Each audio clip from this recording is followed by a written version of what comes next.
গোলবারে Alisson Becker, মার্কুইনহোসরা সামলাবেন defence আর Casemiro দায়িত্ব নিয়ে হবেন মিডফিল্ডার। অ্যাটাকিং এ নেইমার, রাফিনিয়া, ভিনি।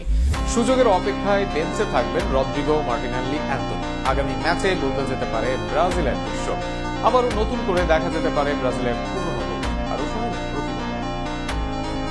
ব্রাজিল বনাম ইকুয়েডর। ব্রাজিলের এই ম্যাচটাই হতে পারে নতুন দিনের প্রথম ম্যাচ। আনচেলত্তি না হলেও বড় কোনো যোগ্য কোচই থাকবেন ডাগ আউটে, আর এমনটা হলে দলে তথা একাদশে ফিরবে ক্যাসেমিরো।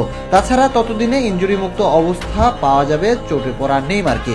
এদিকে নতুন কোচের আন্ডারে ইনজুরি থেকে ফিরে গোলবারের দায়িত্ব নেবেন এলিসন বেকার। সেন্টার ব্যাক পজিশনে এসিএল ইনজুরিতে এরার মিলিটাও, তবে তাতেও ব্রাজিল দলে অপশনের অভাব নেই।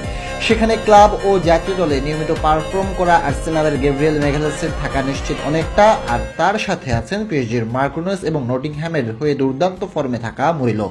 দুইজনের একজন সুযোগ পেতে পারেন, তবে অভিজ্ঞতা ও ফর্ম এগিয়ে রাখবে পিএসজির মার্কুইনহোসকে।